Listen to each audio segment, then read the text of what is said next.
I'm very excited about this. I hope you will find this 20 minutes helpful to learn more about the SimCenter, and then I hope that we can connect, and you will be able to take advantage of all the tools and activities that we are developing and doing for the community. So let's see. Robin already introduced me, so I will just jump straight into it. I have a short presentation, so I have 20 minutes with you. I would like to spend maybe half of it on the presentation, maybe even less. And I hope that we will have a chance to discuss afterwards. We do a lot of things at the SimCenter, so I don't have a chance to summarize everything, at a very low level for you in 10 minutes. So rather than doing that, I will give you a high level summary. And then depending on your questions, I have extra slides that I can show, or I can just engage in a conversation with you and then tell you more. So for every slide that I show, I have much more information available. Just make sure you remember if there's something that you want to ask me about, and go ahead and ask at the end of the presentation, or drop your questions in the chat while I'm presenting. Either way is fine. Yeah, and then we can come back to this any topic in a future council meeting. Also, if you are interested, I'm very happy to come back later. So yeah, there are a lot of opportunities. This is just a high level overview of what we are doing. So maybe you've heard about NHERI because this is the NHERI Graduate Student Council, but just in case you haven't, so this is an infrastructure that NSF is funding. That's the National Science Foundation in the United States, and the SimCenter is part of this, with many other centers also involved. And what we are doing is computational simulation, among all the other things that this infrastructure is responsible for. And let me tell you a little bit more about how computational simulation plays a role here, and what I would like, how I would summarize what we are doing is we are doing virtual experiments. So there's a lot of projects or centers that are involved in actual experiments, like wind simulation. You can see here 2 centers. We have hybrid simulation, shake tables, and stuff like that. And what we are doing is we are responsible for the computational simulation in natural hazards engineering. Okay, so our mandate, and now I cannot change slides. Yeah, our mandate from NSF is to advance the nation's capability to simulate the impact of natural hazards on structures, lifelines, and communities. And this background I chose just to remind us of how important natural hazards are, and as they are becoming more and more important with climate change. This is referring to the tornadoes that happened just last week and their grim impact on the community there. And you can see this left image shows what happened after the tornadoes, what they left behind. The right side shows the earthquakes or earthquake impact in Haiti this year, not 10 years ago. And the bottom slide is from Hurricane Ida. So all of these are from just this year, from just this side of the planet. So there are a lot of natural hazards that affect our lives. And by simulating their impact ahead of time, we have a chance to craft better policies, to mitigate their impact, to understand the risk. I think that's also a very important part of the equation, and to communicate the risk to the people who are not engineers. So all of these are enabled by the kinds of simulations that we are putting together. And I think since you are all involved in natural hazards engineering in one way or another, I can imagine that most of your work could be influenced by or synergistic with simulation and computational simulation. So I hope that you will find one part of our work or another linking to what you are doing, and we can help you as well. Now, how do we do this? So simulate the impact of natural hazards. What we are doing is we are putting together an application framework, as we call it, which is a system of applications that are linked together to build workflows. Workflows are complex series of simulations. You can see an example here where we start with simulating an earthquake event, and then using that event, we generate site-specific ground motion time histories. Given those time histories, we simulate how the structures would respond to the ground motion, to the ground shaking, for example. And then knowing the response of each structure, we can understand the damage and the consequences of that damage at a structural level, and then scale it up to a community level involving the impact and consequences for the local population. So this is one workflow. What we are doing is we are putting together an application framework that allows you to put together different kinds of workflows that suit the needs of your research or your studies. And the way we do this is that what I just shown here, we take it to an abstract level, and you can see that we connect different modules, or as we often depict it, we connect different puzzle pieces together, where each module can use many different applications. So you can choose between different applications that can be different in the resolution they use, in the fidelity that they provide, or in the data needs that they have, or just in the method that they apply. And then you choose your application for each step and put together the workflow like that. So we go all the way from characterization of assets, which is kind of like the exposure model. You can think about it as a building inventory, but we want to go beyond just buildings. So you can also think about infrastructure, pipelines, transportation, any kinds of assets that are involved in these risk assessments. And then go from there all the way to recovery simulation, where you understand what happened to each building and asset in the region, and you try to see how the communities would recover from that shock that they received by getting impacted by a natural hazard event. To give you an example of how these modules look like, and to also show you the diversity of things that we are involved in, I showed this asset characterization module that we have that is used to build a building inventory for a city. Here we use satellite images to infer characteristics of buildings one by one. So this is, say, from Google, you can get street view images. And we use machine learning techniques to understand what we see on the image and then build a digital model of a city. And this is an example using San Francisco.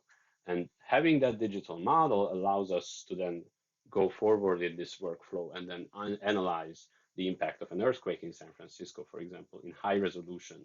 So it's a much higher resolution study than what used to be available, say, 10 years ago. And then I could go on and show you all of the different modules that we have. If you're interested, ask me questions and I'm happy to tell you more.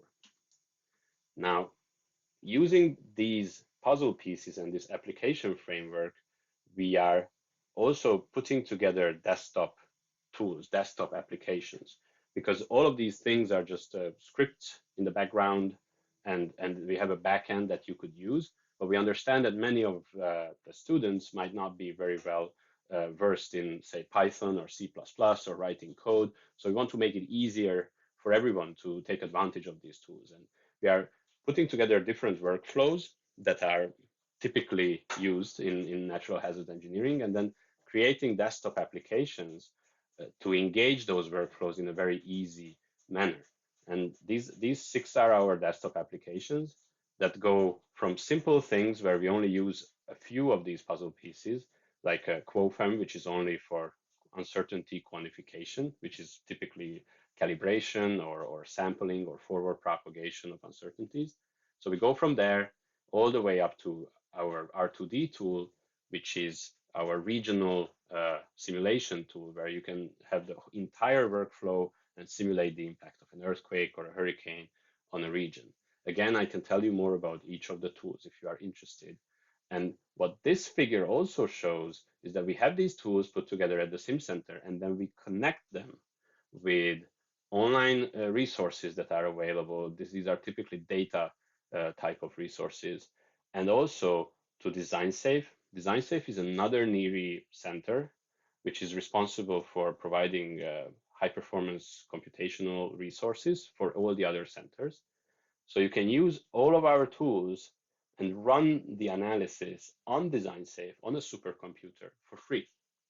And this is a pretty good opportunity, especially when you think about those resource intensive calculations that are involved in regional disaster simulation, for example. If you want to run hundreds of thousands of buildings and see how they behave, and then understand how the community will be impacted by their damage. This will be difficult to run on your laptop. So it's I think a good opportunity that you can run these on a supercomputer for free. And this is an example of R2D. This is our regional simulation tool, just to show you a flavor of how this looks like. So this is a desktop application. It has a user interface. You can click through different steps in the workflow. This is just one of the steps. You can see that we are providing a visualization of your building inventory, or here you can see that we are providing a visualization of all the different hurricane tracks that we have in our historical hurricane database. You can pick one of the tracks, you can load the building inventory, and then see how that particular hurricane would affect that particular building inventory, for example. Okay, so there's a lot of things you can do with these tools. What I want to illustrate here is that it's user friendly, or we are trying to make it user friendly. You don't necessarily need to be able to write scripts to do this. Okay, and this was just R2D. There are 5 more tools that do smaller things, looking at individual buildings instead of regions. So if your research is more involved in that, performance assessment of a single building, or wind or water damage or water impact on a single building, we also have tools for that.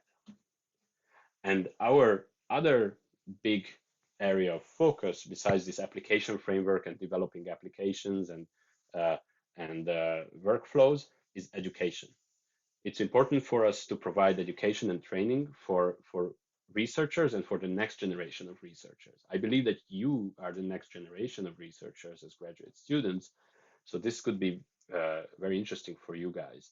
We are preparing, let's see, test beds. You can see 4 test beds here.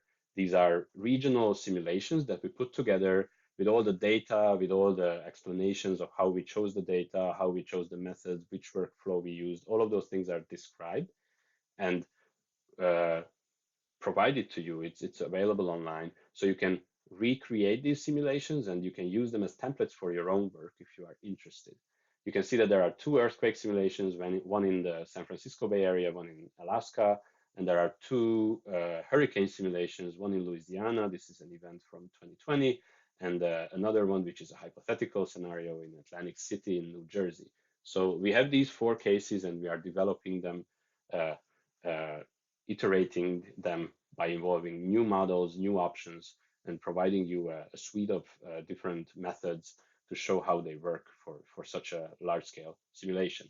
We also have a report that might be interesting for you. This is a 300-page report where we summarize the state of the art in computational simulation in this area, natural hazard engineering. So you can open it, you can look at it, you can look at your particular area of interest and see what we think are the important works in the last few years that should be mentioned and where this area is heading, what are the important research questions. This report is available on our website. We are also organizing events, and those events will hopefully go back to in-person events this year. So we are very excited about that. We used to have in-person events, as you can see on these pictures. We organize tool trainings where we teach you how to use the desktop applications that we develop. We organize a programming bootcamp where we teach you how to code Python and C++. We have a NHERI REU project every summer.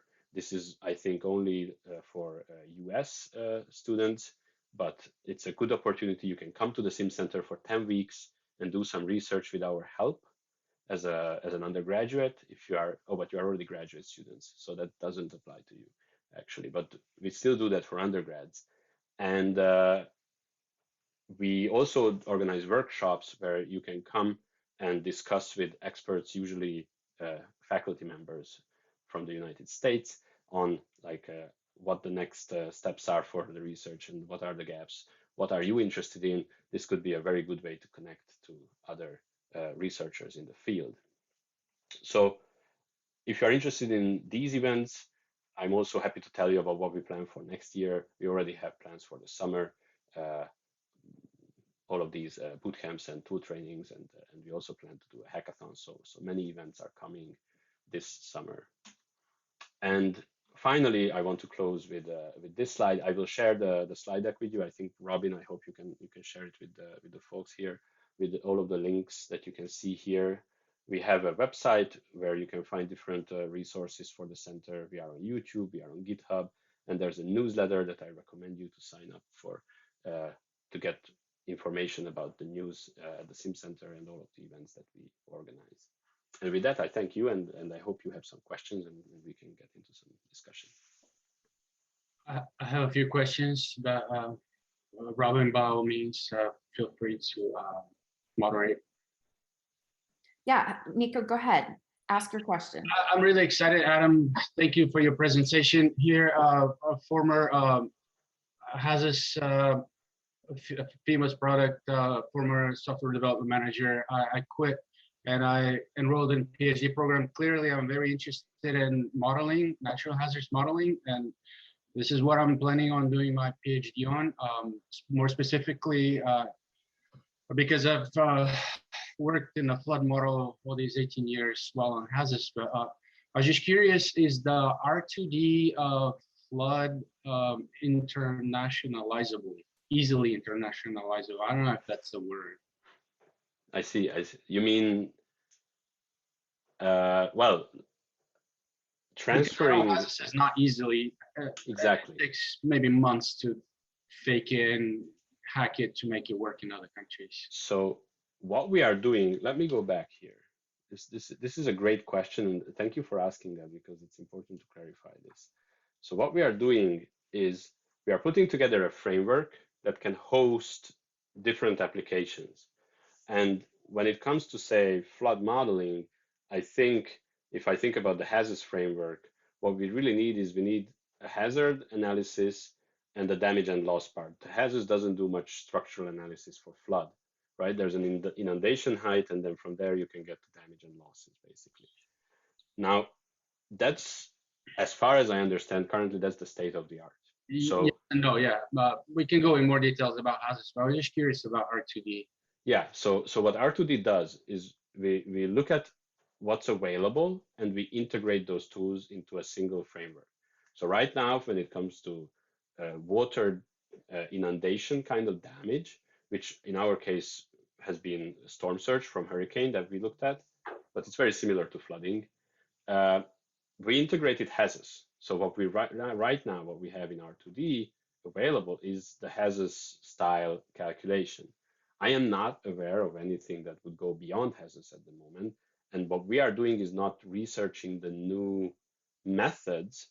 We are developing the framework that would host the methods. So if you are interested in something that would go beyond HASIS, very interesting. You could use this framework to easily raise the bar, and implement something that is more advanced, because what we do integrates earthquake, water and wind kind of hazards.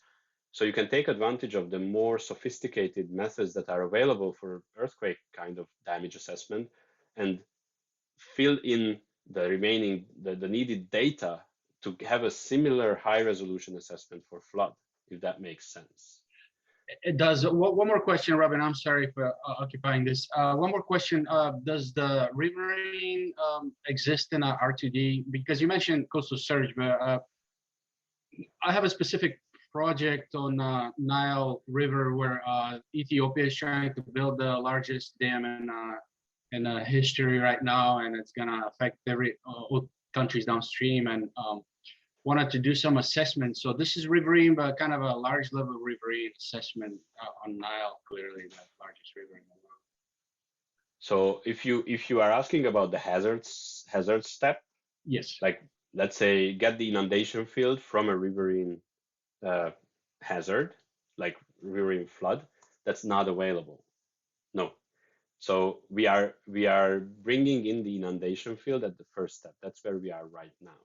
So you are supposed to do an analysis that gives you an inundation field, and we can work from the inundation field onwards to give you a risk, for example. Does that make sense?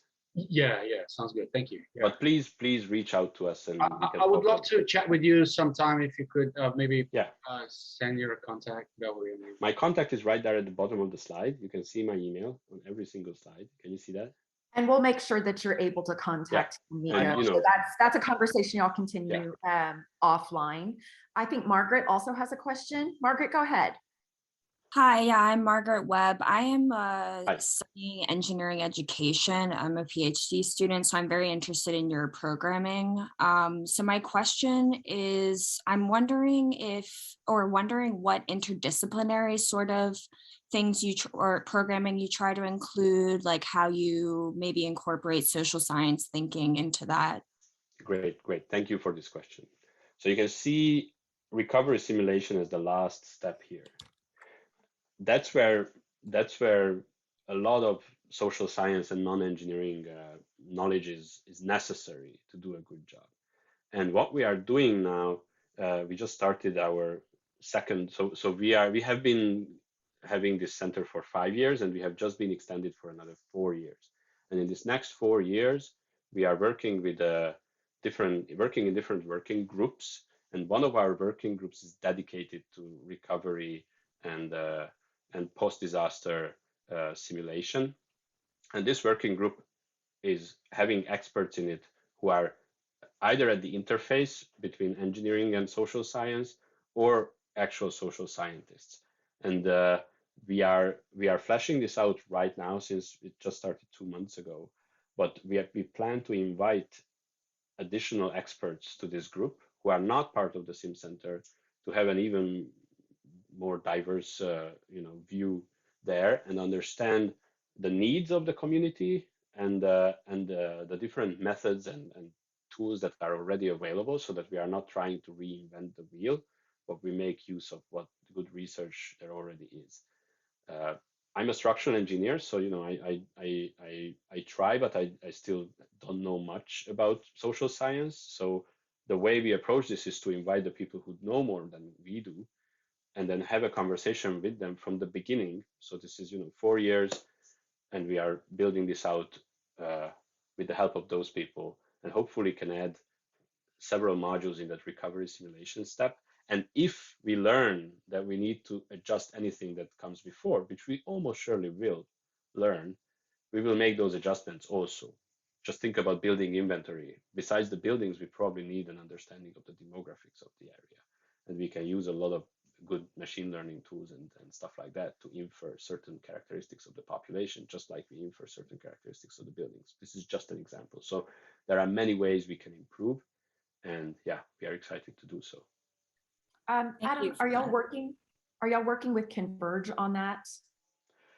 Converge is in a special place. We are in a good relationship with Lori Peak, and she's aware of this working group, but I think they are not involved in the simulation. So one difficulty of what we are doing is that a lot of social scientists are involved in qualitative research, and we need to understand how to translate that research into the kind of quantitative simulation that this SimCenter is involved in. And we need to understand how to learn from the qualitative research and adopt it or have it influence the models that are involved in these simulations. And my understanding is that it is a minority of the social scientists who works with quantitative simulations and understands disasters that way. This is a relatively new thing in their area. So we are trying to find those people. These are typically young faculty who are excited about this new kind of approach in that discipline or in their discipline, and bring them together in these working groups so that they can brainstorm and find ways to make the most of the resources that are available. Excellent. Sebastian has a question. Mm-hmm. Yeah, hi, I'm a PhD student in civil engineering at the University of New Hampshire. And my question was essentially the same as Margaret's question, just wondering about modeling social science and social impacts from hazards. So I guess maybe more specifically, I'd say my research is working on modeling mental and physical health impacts from flooding events in communities. Mm-hmm. And I've been starting to work with the idea of trying to develop machine learning models that take data from surveys and other sources to predict these impacts. And I joined the meeting a little late, so I think you may have been talking about this right when I joined, but you said that the SimCenter is something we can download on our own desktops and start to develop modules and incorporate them based on our own work as we develop that. Is that correct? Yes, the SimCenter is a center, and then our application framework is something you can download. And you can just go to this website. I encourage you to do that. Let me go to the last slide. So you can just go to our website, or when I share this slide deck, you can see R2D is our regional simulation tool. So you can download that tool, fire up one of our test beds, and take a look how it works.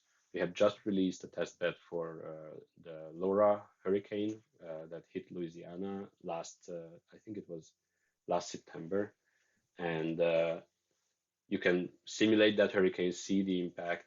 When it comes to flooding, the problem is, as I already mentioned earlier, when Nico asked his question, we don't have a hazard simulation tool for flooding, so you would be responsible for bringing in the inundation field. But if you have an inundation field, you can bring that in and then simulate the impact in terms of damage and losses, and that's where you come into the picture, and you could extend it with the social science related research that you're interested in. And if your research, is working and it's published and you think it would be good to share it with others, we are very happy to incorporate your extensions and then distribute it among the community. I think that's the power of this, that the community can develop this whole framework to a much higher or larger scope than what us at the SimCenter would be capable of doing. So yes, by all means, you can download these things. Everything is open source. Everything is documented. Everything is free. So just go ahead and take a look. Yes. Awesome. Thank you. Amen. Yeah, thanks. Hey, Adam. This is Amin. I'm a PhD student at University of Kansas in structural engineering.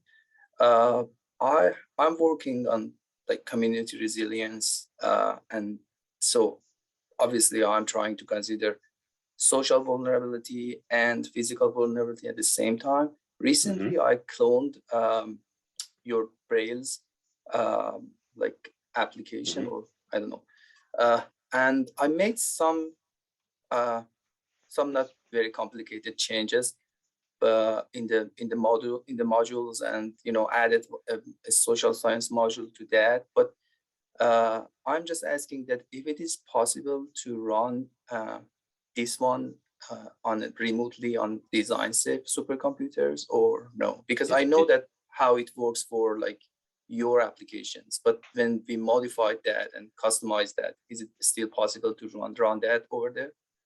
I see. If you